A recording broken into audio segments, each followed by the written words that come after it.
O que Jesus está querendo dizer com a primeira parábola da ovelha que se perdeu, e ele vai falar da dracma.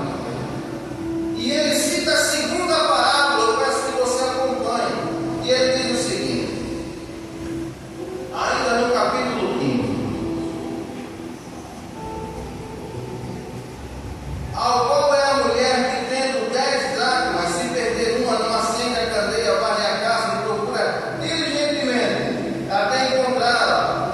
E tendo achado, reúne as amigas vizinhas, dizendo: alegrai-vos comigo, porque achei a dracma que tinha perdido.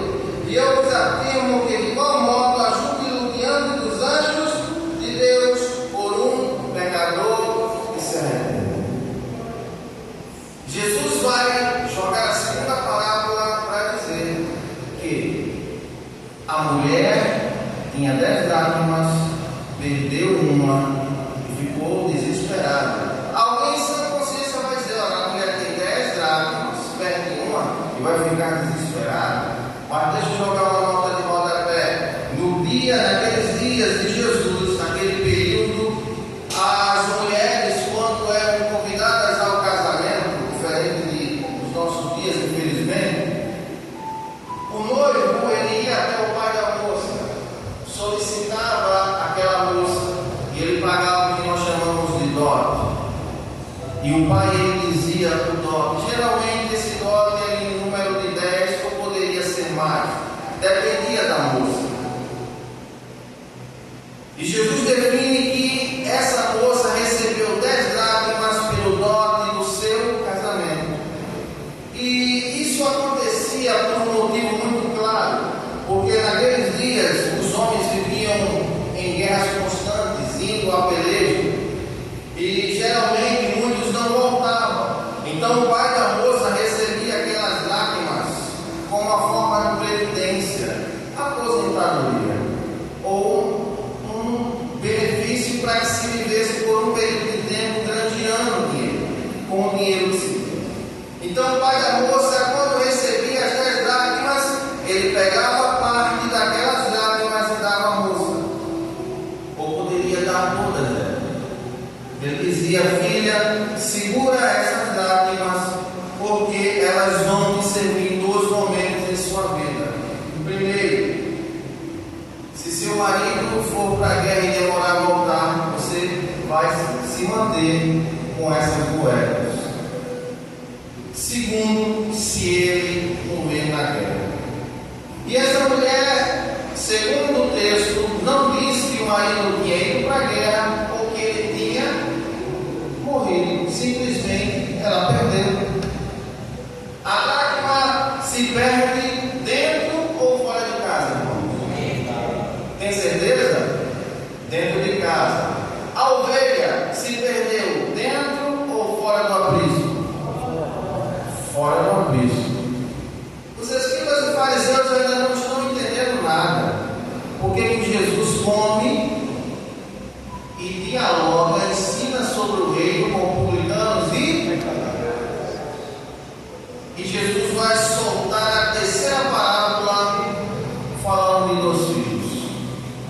Um que se perde quando sai de e um que está perdido dentro de.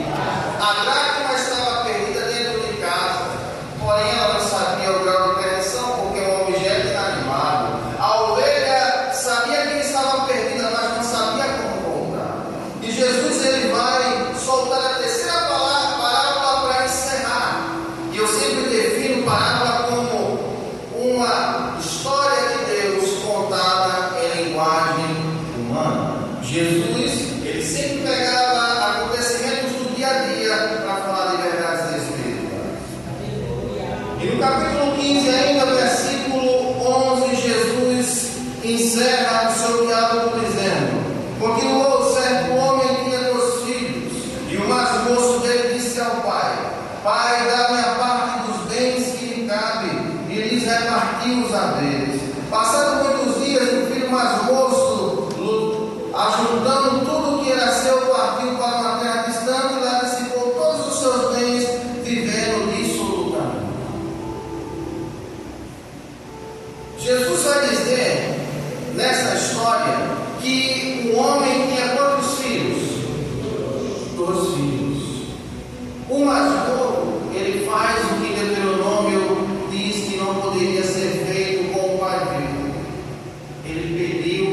herança.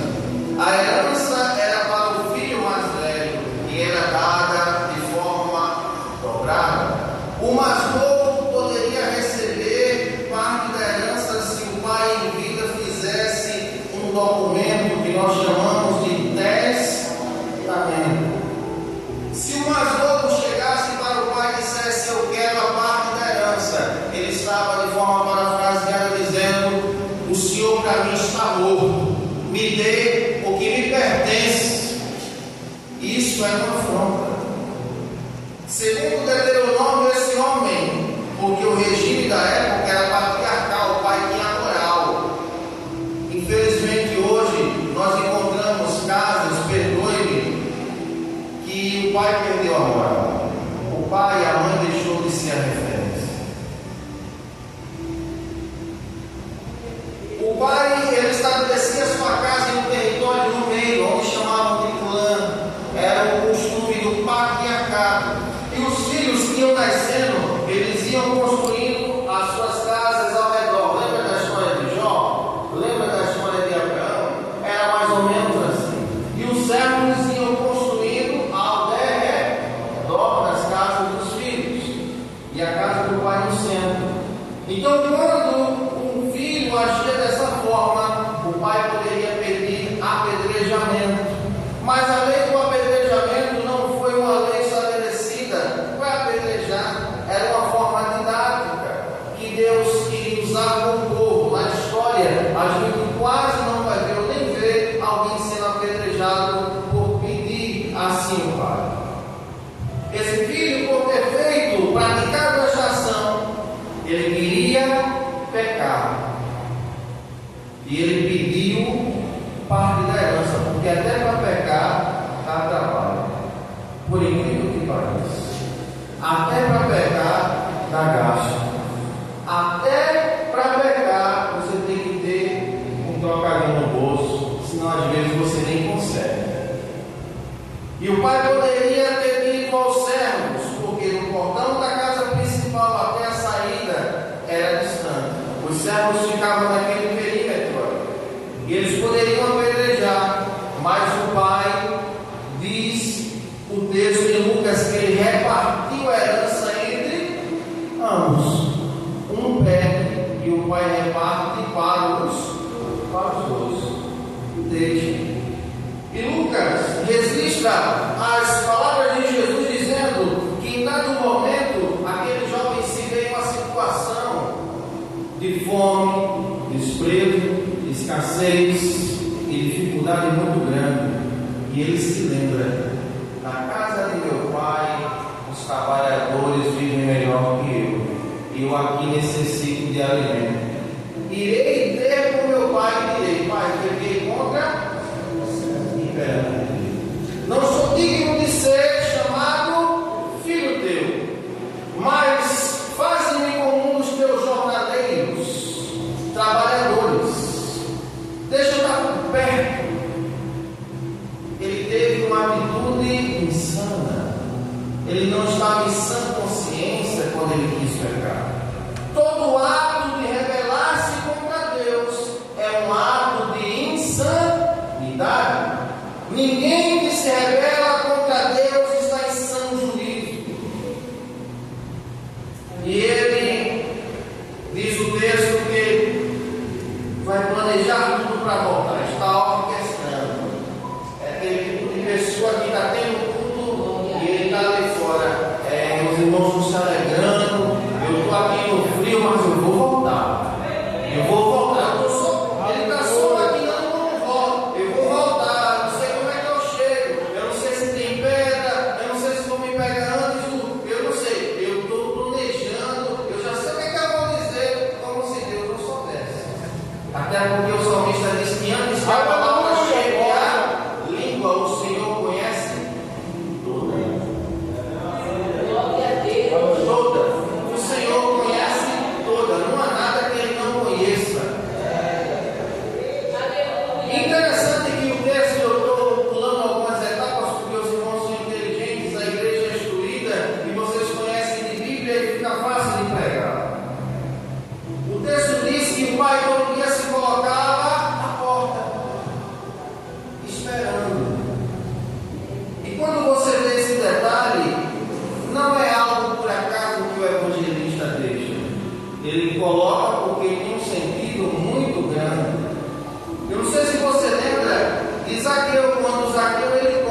E Jesus disse: desce, porque convém que hoje pousar em tua casa, porque tu também és filho de Abraão.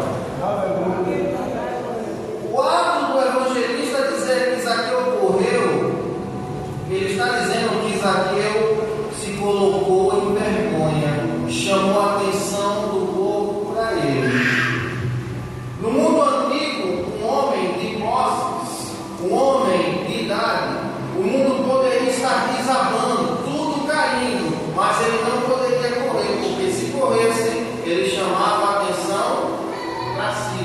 Ele tinha que andar aqui, ó, na classe. Ele não podia correr.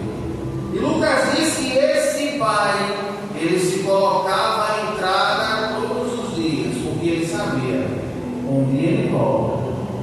E quando ele voltar, os meus servos podem matá-lo antes que ele chegue até a mim. E quando esse jovem está adentrando, o pai vê o longe, porque diz que o pai faz o que, irmãos? Vou entrar no quarto, ele me magoou, não quero vê-lo. Não. O pai corre, e o texto diz que o pai corre e o abraça. Esse ato do pai estava dizendo: no meu filho ninguém toca, no meu filho ninguém mexe. E os servos sabiam: se tocar no filho, vai tocar no pai, se tocar no pai, aí a coisa vai dar. E esse pai conduz o filho, porque ele chama a vergonha do filho que volta para ele, porque ele é poderoso, Senhor, de idade e correndo. E o Senhor dizendo: olha, ele está correndo, que coisa feia, e chama a atenção, e ele se esquece do filho e dá tempo que o pai traz, e coloca o anel, a aliança, novas vestes, e prepara logo a festa. E o pai é tão onisciente, o pai é tão transcendente, o pai está tão antecipado às coisas, que ele já estava servando um novilho. Parece aquele texto, né? O cordeiro morto antes da fundação. O pai já estava servando o novilho, com certeza ele sabia que ia ter uma festa para fazer. Traz para casa, manda matar o novilho cevado, e começa aquela cantoria, o pessoal batendo nos tambores, porque o judeu dança, ele balança, é a cultura semita, a cultura oriental, diferente da nossa ocidental, mas tem um filho mais velho na história. Eu não sei por que sempre tem, para a gente encerrar. Tem uma vigília. E o texto diz, Lucas continua dizendo que em dado momento daquela festa, todo mundo se alegrando, o filho mais velho chega e chama o Luciano: olha, vem cá, que espada é essa aí? Que festa que eu estou ouvindo, o pessoal cantando, e o Luciano vai dizer: olha, teu irmão. Essa palavra, teu irmão, foi mesmo que dizer: olha, veio alguém te cobrar. Acho que se tivesse dito alguém veio te cobrar, seria melhor. Doeu tanto dele ouvir: olha, teu irmão que estava morto, revive, perdido e foi achado. De novo, alguém se perde, alguém se acha, e a alegria no reencontro. Ele está aí, teu pai mandou matar o novilho para se alegrar, e ele, enfurecido, Jesus diz, ele entra na festa e chama o pai, cheio de autoridade. Parece aqueles crentes que é cheio de razão. Mas Deus, eu oro tanto, eu jejuo tanto, eu faço tanto, e fulano recebeu. Fica na tua quietinho. O céu para todo mundo. Deus dá a quem quer, no tempo que Ele quer, na hora dele.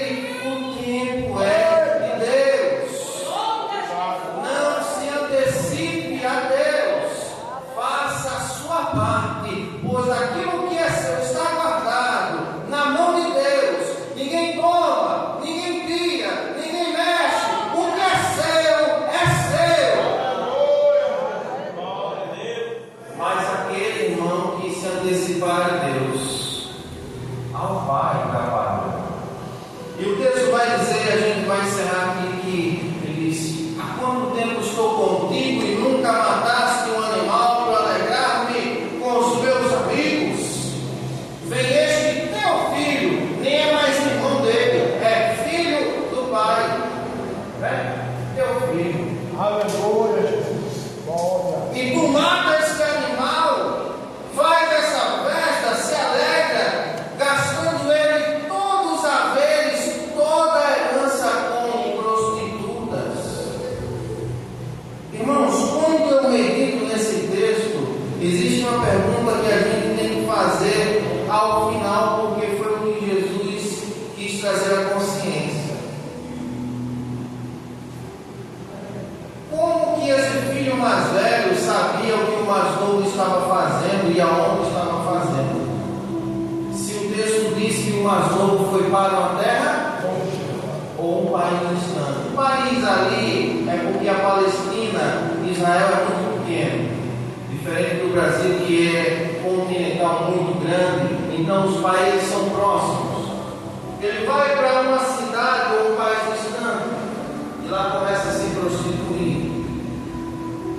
E esse mais velho disse que ele fazia isso. Agora, como é que ele sabia? Ele sabia por um motivo. O mais novo, quando ele sentiu o desejo de pecar, ele não aguentava mais ter uma vida de aparência. Ele chegou para o pai e disse: olha pai, eu estou aqui na tua casa, mas sabe de uma coisa, nada me muda, eu não tenho alegria de estar aqui, eu quero ter uma aventura. Nem o Senhor eu considero, então me dá alguma coisa aí que eu quero ir pecar. E ele foi. A sinceridade dele abriu as portas. E quando ele quis voltar, ele foi sincero no retorno e dizer que não era digno, e foi recebido. Ele é um pecador confesso, diferente do irmão mais velho. O irmão mais velho, ele fazia as mesmas coisas que o mais novo, frequentava os mesmos lugares que o mais novo, com a diferença: ele não contava ao pai. Ninguém sabia, mas o pai sabia. O pai sabia, e sabia tanto que existia uma festa preparada, e o nome dessa festa em hebraico é Yom Kippur, mas só que essa é Yom Kippur particular, quando o pai fazia uma vez ao ano no seu lar, e ele chamava os filhos, e os filhos contavam os seus pecados, os seus erros, e o pai enxugava as suas lágrimas, perdoando os seus pecados. E ali todos faziam uma nova aliança. Perceba que o filho mais novo, no início da parábola, ele começa fora e termina dentro da festa. O mais velho começa dentro da casa, mas ele não entra na festa. Porque se ele entrasse, ele teria que confessar ao pai que ele fazia as mesmas coisas que o mais novo, com a diferença: ele era um santo hipócrita, enquanto o seu irmão era um pecador, mas confesso. E a Bíblia diz que aquele que encobre as suas transgressões nunca prosperará, mas quem confessa e as deixa alcança misericórdia. Haverá um momento na história em que Deus abrirá um Yom Kippur, a festa do perdão, mas aqueles que irão participar só poderão estar lá recebendo o acalento, o carinho do Pai, se confessar e deixar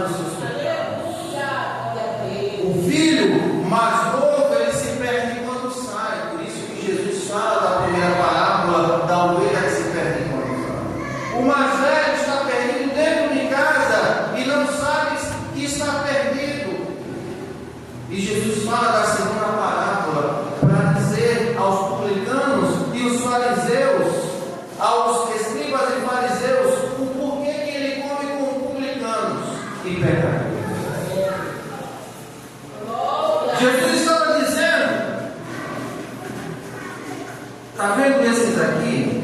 Eles são como essa ovelha, que se perderam, mas um dia foram achados e agora estão ouvindo o Evangelho do Rei. E vocês, que se sentem santos demais, vocês ainda continuam fora e vão continuar assim, se não abandonarem o pecado. Que Deus em Cristo continue nos abençoando.